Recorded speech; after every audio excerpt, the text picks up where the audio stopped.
Mesdames et messieurs, bonsoir et bienvenue à cette émission de On s'en parle. Il est éditeur, comédien, animateur, conférencier. On pourrait en mettre encore beaucoup. On l'a vu également dans Virginie, dans son superbe rôle de Hercule Belle-Humeur. On l'a vu dans Urgence, Grand Ours. On pourrait en dire encore beaucoup, mais on va prendre l'émission s'il faut tout le dire. Fait que, mesdames et messieurs, c'est avec grand honneur que je reçois Monsieur Martin Larocque. Martin Larocque, bonsoir. Bien, bonsoir. Bonsoir. Mon Dieu, que ça fait plaisir. Ça me fait plaisir de vous recevoir. C'est incroyable. Et je me sens privilégié d'avoir un artiste, un comédien comme vous. Oui. Non, mais c'est... vous êtes, entre parenthèses, une de mes... Ben oui, mais vous l'êtes important aussi. Parce qu'avec tout ce que vous faites également, on parle de... Oui, mais attends, c'est pas parce qu'on fait beaucoup de choses qu'on est bon dans tout, là. Ça, par exemple, c'est vrai. C'est parce qu'on est curieux. Non, c'est vrai, c'est parce que je suis un curieux. Je suis quelqu'un de qui nature, s'ennuie. Vous êtes curieux? Oui, je suis quelqu'un qui s'ennuie vite dans quelque chose. Oui. La seule chose dans laquelle je me suis La jamais redondance, ennuyé... vous, ça... pas trop. Ah, j'ai ça me donne des boutons avec les fesses. Non, ce que j'aime, moi, c'est la nouveauté, essayer de voir si ça se peut. Puis la seule chose à laquelle je suis resté fidèle, c'est le métier de conférencier.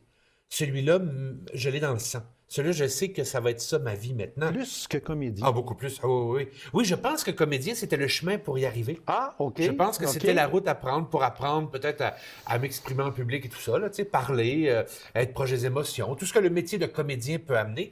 Mais la recherche que ça demande, la présence, même, je vous dirais, parfois, le coup de pouce qu'on donne comme conférencier, il y a quelque chose de très, très agréable là-dedans. Moi qui voulais être curé avant, fait que là, maintenant, je peux faire des homélies le soir devant du monde. On apprend là, dans l'espace de quelques minutes. Ouais. Mais réellement, nous autres, Martin Larocque, on le connaît surtout à la télévision. Oui, c'est sûr. Absolument. Hein? Bon, oui. J'ai parlé tantôt de Virginie, qui était un rôle écrit pour vous. Oui. C'est ça, hein? Écrit pour vous. Hercule Belle-Humeur, qui est professeur d'éducation physique, etc. Travaille avec les jeunes. Vous travaillez souvent avec les jeunes aussi. Absolument. On a un livre qui est superbe ici. Vous en avez 3. On va en parler aussi tantôt. Mais nous, on vous connaît de même. Un violon sur un toit. Oui, absolument. Vous avez une voix extraordinaire. Ben merci. C'était un rêve, ça aussi. Oui, c'est ça. Ça faisait 20 ans que je voulais jouer un violon sur le toit. Ah oui? Qui était une comédie musicale qui a été créée c'est formidable, en 64 à Broadway. Et quand Mme Filiatro m'a appelé pour me le proposer, sans audition, rien, elle a dit « Veux-tu le faire? » Puis j'étais « Veux-tu le faire? Tu parles du premier rôle, le père, tout ça, le laitier. » Elle a fait « Oui. » Je fais « Bien sûr. » Bien sûr. Puis elle dit « Est-ce que tu sais chanter? » Je fais « Ben oui, je sais chanter. Voyons donc. » Fait que là, tu raccroches le téléphone, tu appelles un prof de chant, tu fais « Au secours! J'ai besoin d'apprendre à chanter. » C'est Mme Filiatro. C'est Mme Filiatro. Fait que... Mais je ne pouvais pas passer à côté. Puis ça a été... Sans blague, je pense, plus que Hercule. C'était le rôle de ma vie, un violon sur le toit. Ah oui. J'en ai malheureusement vu quelques brides par la télévision, puis je disais, mais mon Dieu, que cet homme-là a une voix extraordinaire. C'est vrai que vous avez une belle voix. Ben merci. Merci. Je me défends en dire que je ne suis pas un chanteur. Je suis quelqu'un qui, dans ce contexte-là, était capable de chanter. C'est-à-dire avec un rôle, une émotion, une musique. 250 heures de répétition, on s'entend. Là, je pouvais y arriver. T'sais, si vous me demandez de chanter là, je ne serais pas capable. J'y arriverais pas, c'est pas mon métier. Ça prend un rôle, une ambiance, un contexte, quelque chose. Mais c'était une pièce magnifique. Oui, magnifique. C'est extraordinaire. Un père. C'est un père, c'est l'histoire d'un père et ses filles. Et ses filles, oui. C'est mon rôle de vie. Moi, j'écris là-dessus. Je suis papa. À 15 ans, moi, je voulais être père. Puis j'ai été père à 28 ans. J'ai une question qu'il faut que je vous pose. Je vous la pose pas tout de suite. Mais je vous la pose pas tout de suite parce que c'est pour les livres. Mais j'aimerais, avant, par exemple, d'aborder surtout votre dernier livre. Oui. Moi, là, ce qui m'a frappé, là, c'est cette question-là. Parce que peut-être qu'on se la pose pas ou plus ou moins. Êtes-vous là où vous voulez être? Oui. Ça, c'est une question que, quand on la lit vite, es-tu là où est-ce que tu es présentement? Si tu es à ta place? Oui. Mais quand on regarde le fond de cette question-là, on se la pose, puis je suis certain qu'il y a plusieurs personnes qui hésiteraient à y répondre. Oui, d'abord, attention, tombons pas dans le piège d'y répondre comme ça. Êtes-vous là où vous voulez être? C'est une question qu'on doit placer dans un contexte. Êtes-vous là où vous voulez être dans votre famille? Êtes-vous là où vous voulez être dans votre travail? Êtes-vous là où vous voulez être dans vos amours? Êtes-vous là où vous voulez être dans vos rêves? là, elle devient intéressante. Et c'est pour ça que je transporte cette question-là depuis des années. C'est le titre de ma conférence. Oui, exactement. C'est pour ça que je la promène, parce que c'est une question qui est infinie, qui est sans fond. On peut se la poser là, pendant longtemps. Évidemment, le plaisir, c'est essayer d'y répondre. Et là, le fun commence pour moi. Puis en conférence, le fun est là. C'est-à-dire que je me la pose. Tu sais, je dis une conférence, mais dans le fond, je réfléchis à voix haute. Je me pose cette question-là, moi aussi. Puis dans tous les sujets, quand j'en ai touché un que j'ai compris, qui me va, tu sais, j'en parle plus. J'en parle plus. Okay. Ça veut dire que ma conférence, c'est comme une recherche très personnelle envers moi-même.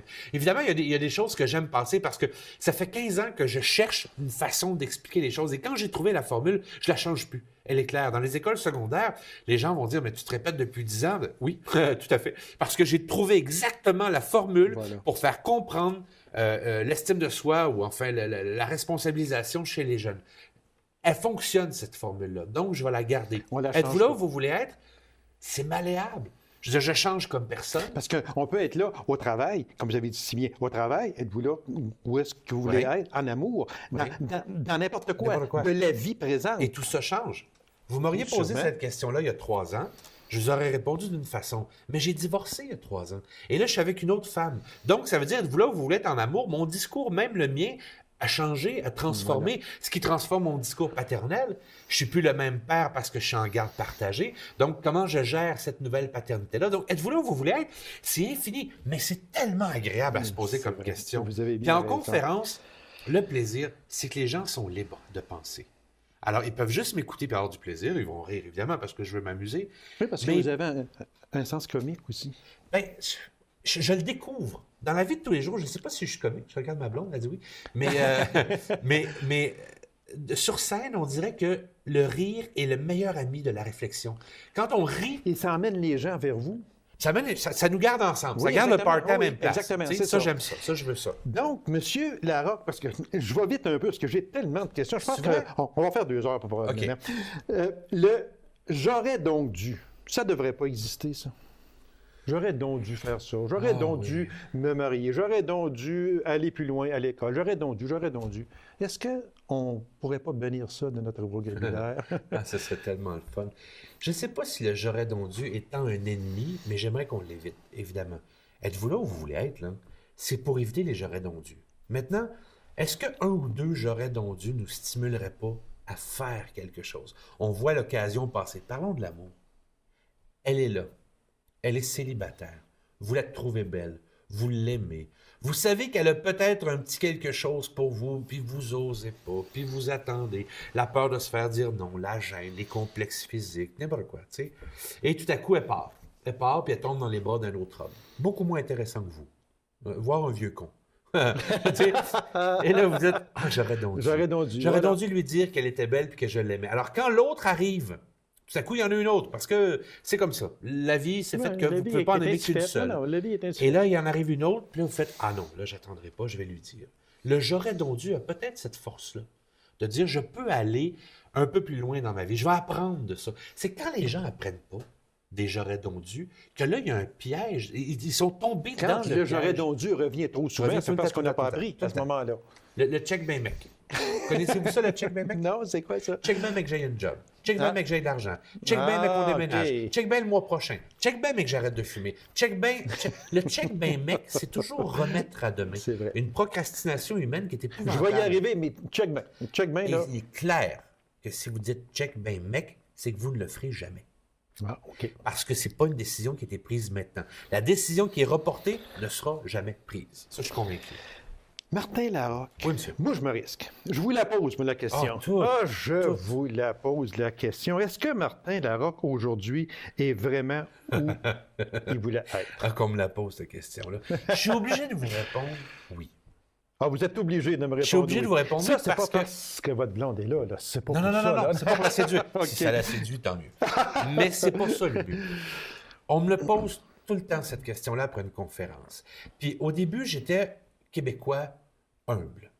Je disais non, pas encore, ou j'y travaille, j'y arrive. Bon, tu sais, j'essayais toujours d'éviter la question, mais regardons ça bêtement. Je voulais être comédien quand j'étais petit. Quand j'avais 9 ans, je voulais être comédien. J'ai été comédien pendant 20 ans. Je voulais être papa à 15 ans. Je suis papa de 3 garçons superbes. Je voulais avoir une femme dans ma vie. J'en ai eu 2. Une première pendant 20 ans et une deuxième que j'aurai pendant 1000 ans. Donc ça, c'est extraordinaire. Je fais le métier que j'aime. Je suis conférencier. Ça me fait voyager partout à travers le Québec. Et je le pratique, là. J'en vis de ce métier-là. Je voulais vivre en appartement. J'ai un appartement magnifique. Je suis un gourmet. Je me prive de rien quand c'est le temps de goûter à quelque chose, manger, sortir. Maintenant, vous me demandez, êtes-vous là où vous voulez être? Oui, exactement. Est-ce que j'ai des rêves? Ah, bâtard, oui. Ah, que j'ai des rêves. On veut partir en France. Les garçons veulent aller à Walt Disney. Tu sais, tout ça va nourrir constamment ma marche. L'idée, c'est jamais d'arrêter de marcher. Maintenant, est-ce que mon passé est aussi lumineux, radieux, magnifique? Non.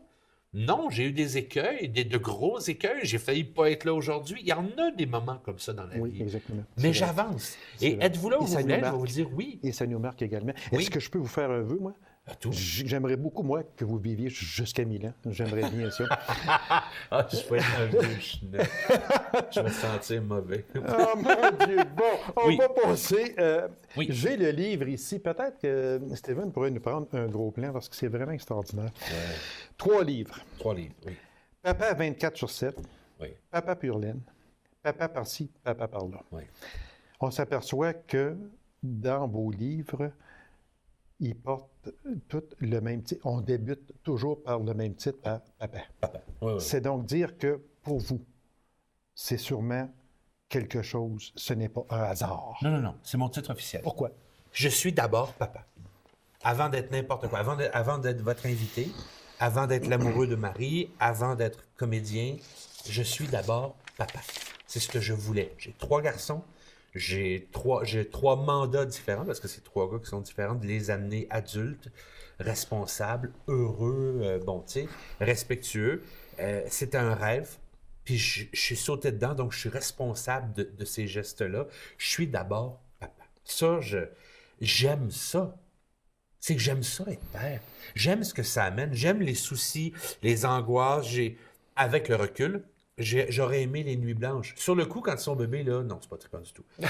Puis on nous avertit pas que c'est pas trippant. C'est On nous vrai. dit pas On ça. nous Ça, dit tu pas, vois, un bébé, c'est pas écrit, hein? C'est pas écrit, ça. à Non. nulle part. Puis je l'ai pas écrit moi-même. Là. Non, non. Puis quand Je l'ai le pas écrit, bébé ça. là, vient au monde, c'est pas écrit dessus, hein? Non, Je non. serai au début très tannant. C'est pas, hein, c'est pas écrit, ça. Non, et Moses. Je vous dis, c'est Moses. Oui. Alors, peut-être que à cause de ça, j'ai pris à un moment donné le parti de rire. Faut que je rie de ce qui se passe. Faut que j'arrive, pas toujours, mais faut que j'arrive à rire. Et l'écriture m'a permis ça.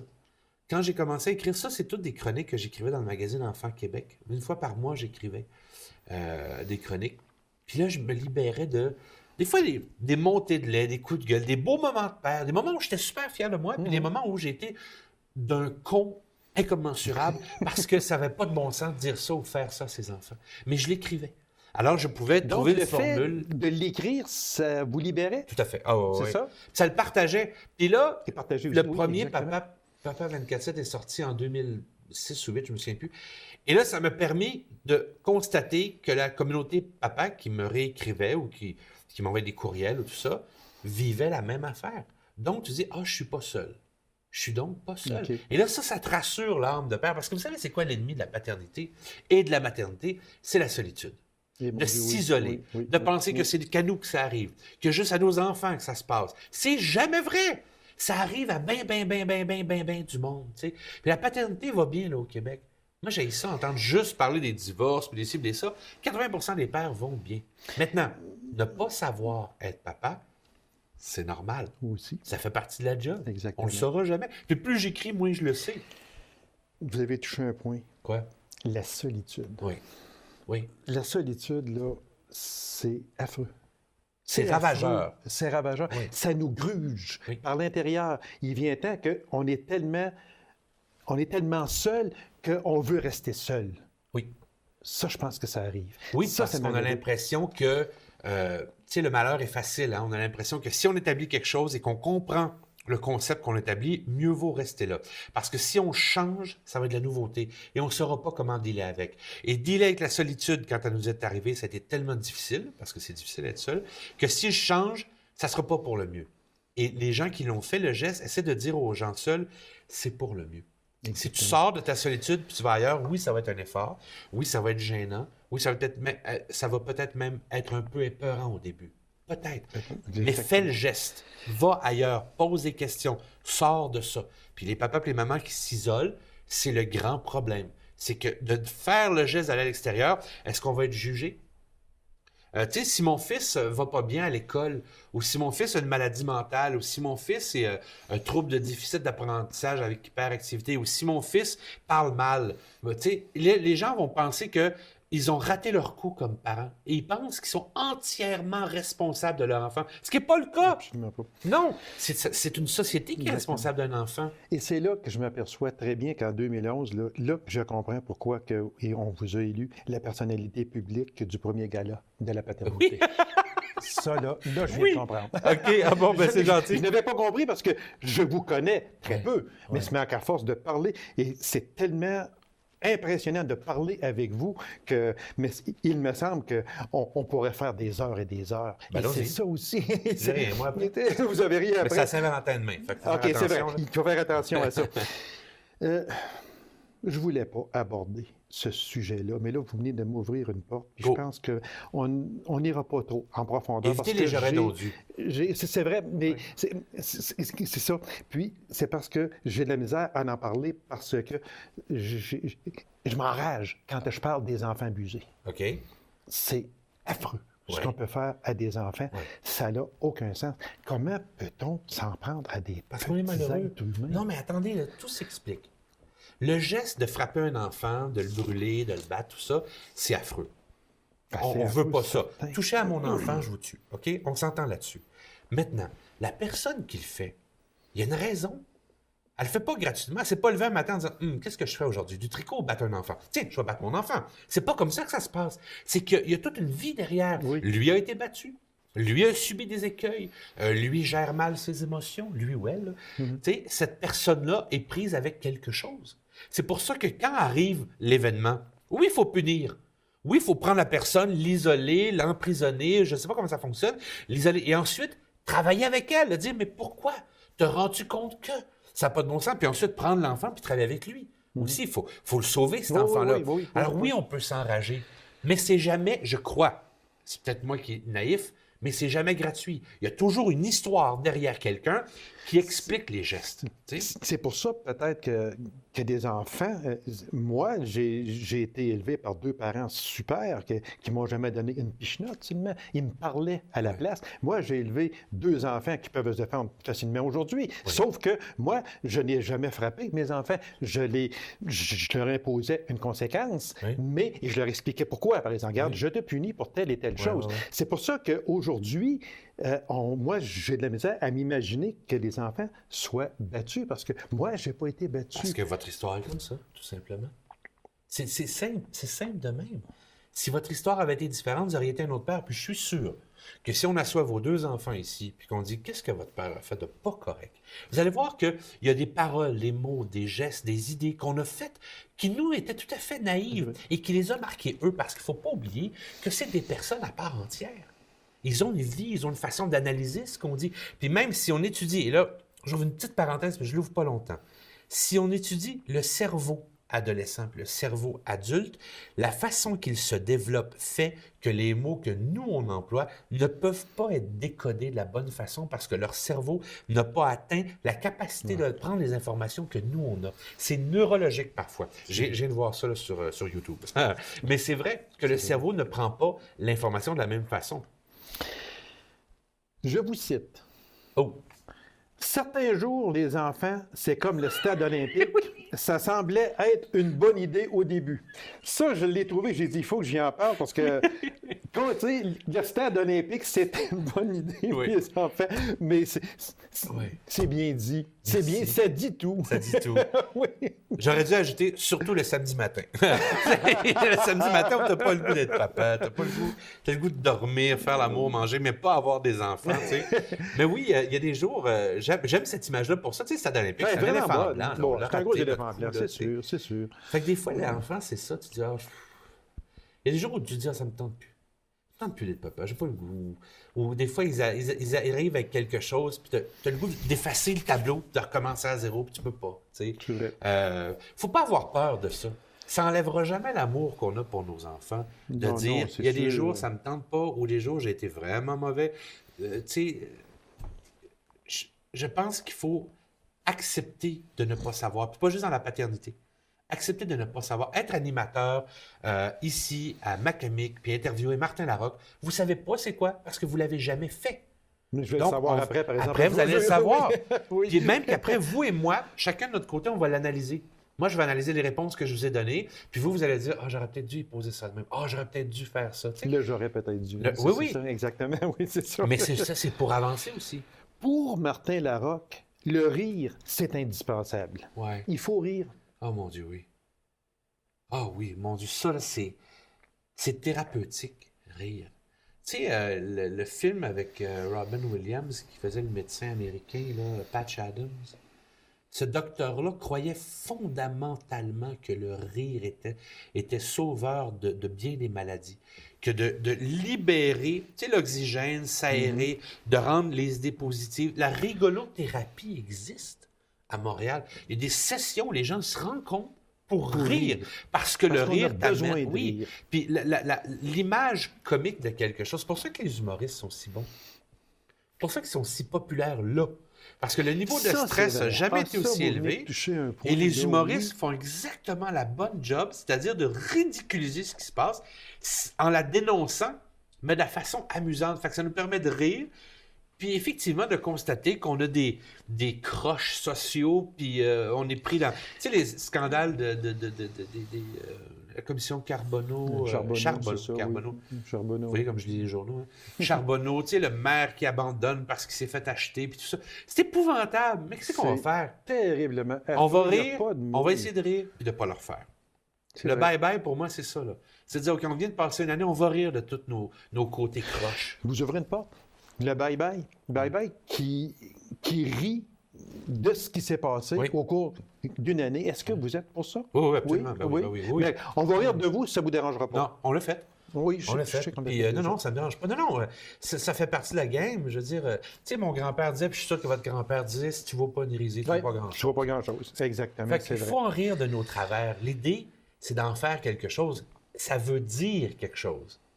Si on rit des travers de Gaby Lacasse, puis on dit, il anime de telle façon, puis il fait toujours tel geste, puis vous allez dire, c'est vrai, je fais toujours tel geste. Maintenant, il y a toujours un crayon à main. Tout le temps. Voulez-vous le garder ou vous voulez l'enlever? Ça, c'est votre choix. C'est vrai. Mais attendez-vous à ce qu'on le nomme. Puis, vous avez touché aussi un autre point qui est, les gens aujourd'hui vont aller voir, avant ça, on allait voir une pièce de théâtre pour se décompresser un peu, mais aujourd'hui, les gens vont être portés plus à aller voir l'humour pour décompresser, et c'est vrai, parce que on assiste à des spectacles comme Martin et Matt, ou peu importe, on peut les nommer toute la gang, comme on dit, mais après ça, les gens sortent, je me suis bidonné, ça n'a pas d'allure, j'ai ri. Les gens, aujourd'hui, prennent le rire pour... Là, je vais me contredire. Il ne faut pas tirer sur le théâtre de cette façon-là, parce que le théâtre a une autre fonction, qui est celle d'émouvoir et d'être ému, voire de pleurer. Ben, le théâtre, il y a des très bonnes comédies. On vient d'aller voir d'ailleurs Marius et Fanny avec Rémi Girard. C'est délicieux. On rit, on a du plaisir. Quel acteur, oui. Mais être ému, tu sais, brailler, là, une bonne braille, là. Tu ouvres les valves, tu te laisses aller, tu regardes un film à Kleenex, puis tu pars. C'est le même bien-être que rire. Parce que ça vient de la même place, ça vient du même endroit dans le corps. C'est le même bien-être. Tu sais, après avoir pleuré, comme on a le goût juste d'aller dormir, ou juste manger, ou prendre un verre, ou parce qu'on a libéré. Le rire fait la même chose. Les gens, quand ils ont fini de rire, ils font « Oh, mon Dieu, mon sang! » C'est vrai. C'est la même affaire. Donc, il ne faut pas avoir peur de voir un film qui va nous troubler en dedans, qui va aller chercher une émotion, qui va la faire sortir. Parce que ça part du même endroit. On aurait dit qu'à l'âge de 50 ans, on aurait retenu 12 ans de larmes. 12 ans de pleurs qu'on n'a pas fait par orgueil, parce que ça paraît pas bien, parce que je vais avoir l'air faible. Hein, la peur, surtout chez les gars, d'avoir l'air faible. Puis au contraire, ça prend toute une force de dire là, il faut que je braille parce qu'il faut qu'il y ait quelque chose qui sorte. Puis quand ça va être sorti, là, je vais être capable de réfléchir, de dire ce que j'ai à dire, de mieux penser et de mieux aimer. Voilà, exactement. Martin Larocque, Oui. pourquoi sommes-nous à peu près tous fragiles quand vient temps de prendre des décisions pour nos enfants? Est-ce que c'est la peur de se tromper? Oui. On a peur de se tromper, on a peur de dire On n'ira pas plus loin j'ai que ça. été y conseiller ça. Ouais, ouais, ouais. C'est de ma faute s'il a fait ça. Ah, J'aurais non, pas dû. attends, Il ne faut pas aller si loin que ça. Là. Non. Non. Non, mon Dieu, pose une bonne question. Je pense qu'il faut accepter que nos enfants ont une personnalité. Oui. Il faut accepter qu'ils ne feront pas notre vie. C'est pas parce que papa a été mineur que enfant va être mineur. Enfant peut vouloir jouer de la guitare dans le métro de Montréal. Tu sais, Voilà. Ce qui peut avoir un bon salaire d'ailleurs à l'heure de pointe. Oui, Mais c'est vrai. il faut accepter qu'il a sa personnalité. Maintenant, qu'est-ce qu'on veut fondamentalement pour ces enfants-là? On veut qu'ils soient bien. Parce que c'est ce qu'on souhaite à nous. Oui. Je veux dire, on veut se lever le matin, nous, puis être bien. On veut aimer déjeuner avec la femme qui est en face de nous. On veut aimer ce qu'il y a sur la table. On veut aimer partir au travail. Hey, il y a 80% des Québécois qui n'aiment pas leur job. C'est beaucoup, là. Ouais, c'est 8 beaucoup, sur tu 10, sais. ça, Alors, c'est ce qu'on ça, veut, c'est leur bien-être. Fait qu'il faut travailler leur bonheur. Fait qu'il faut les écouter. La seule solution avec des enfants, c'est les écouter. Écouter. C'est sûr que j'ai... je me retiens des fois quatre mains pour pas dire « fais pas ça ». Va pas là, fais-le pas. Alors, on va prendre la formule du conseil. Je suis déjà passé par là, j'ai déjà vécu ça. Puis tu veux l'influencer, tu veux faire la morale, tu veux... Mais ça sert à rien. Les enfants n'entendent pas ce qu'on dit, ils sentent ce qu'on sent. Tu sais, si tu dis à l'enfant de 3 ans, là, il n'y en a plus de chips dans l'armoire, fini les chips. Il n'y en a plus de chips, OK? Va te coucher. Mais nous, on sait qu'il reste des chips, qu'on attend juste qu'il dorme pour se bourrer à la face d'un chip. Mais l'enfant, il sait qu'on y ment. Il n'a pas la capacité à 3 ans de dire « Oh, papa, je pense que tu me comptes une menterie, mais c'est pour mon bien-être et ma santé. » Il sera capable. Non, Il va sûr, broyer, il va sûr. chialer, mais il sent. Mais ça ne change pas, ça. L'adolescent qui est là, à qui on ment, il sait très bien qu'on est en train de lui mentir. Il va s'en rendre compte de ça. Putain, Larocque, il reste quasiment plus de temps. Ça n'a pas Ben voyons. d'allure, ça a passé donc bien vite. Dans vos Réinvitez-moi. sages conseils, y a-t-il des « fais ce que je te dis, mais ne fais pas ce que je fais ». J'aimerais ça, oui. J'aimerais ça des fois, oui. Mais je ne suis pas capable de dire ça. Mais faites attention, je ne donne pas de conseils. Tout ce que je vous dis sur ma vision des choses, ce n'est que la mienne. C'est-tu Bouddha qui disait aux gens, allez faire vos expériences, allez voir. Si je parle des écoles secondaires, là, comme j'ai déjà fait à Paulino, ici, à la Sarre, ce que je dis fondamentalement, c'est une vision de la vie. J'espère que c'est une vision qu'ils n'ont pas, pour leur en offrir une deuxième. Mais ça ne veut pas dire qu'elle est bonne. Ça ne veut pas dire que ça leur va à eux. Mais c'est bon d'avoir une deuxième vision. Maintenant, faites vos expériences. C'est pas parce que moi, j'écris ma paternité de même que je suis un bon papa ou que c'est ça la paternité. Pas du tout. C'est une des paternités. Une dernière question, Oui. Martin Larocque, et j'y tiens beaucoup. Est-ce que tous les hommes ont la capacité d'être papa? Oui, bien sûr. Oui, c'est sûr. Maintenant, regardez votre histoire. N'oubliez pas de regarder votre histoire. Si vous avez été l'enfant battu, puis que vous vous dites « mes parents m'ont bien élevé », attention, soyons intelligents. Mais je suis sûr que tous les papas, objectivement parlant, peuvent être papas. Tous les hommes peuvent être papas. Je suis sûr. C'est tout le temps, Martin Larocque. On recommande aux gens qui veulent lire Papa 24/7, Papa Pure Laine et Papa par-ci par-là en bibliothèque et même dans les librairies, etc. Aux éditions La Bagnole. Aux éditions La Bagnole qui vous appartenait également. Oui. Martin Larocque, ce fut un plaisir. Merci infiniment. Ce fut juste trop court. Il y a une chose que je reproche à vos livres. Quoi? Ils se lisent trop vite. Trop vite? Tout simplement. Merci Tant beaucoup, mieux. Martin Larocque. Ce fut un plaisir. C'est un grand plaisir. Merci bien. Alors, mesdames et messieurs, merci d'avoir été là. On se donne rendez-vous à une autre émission de On s'en parle. Au revoir et bonne semaine.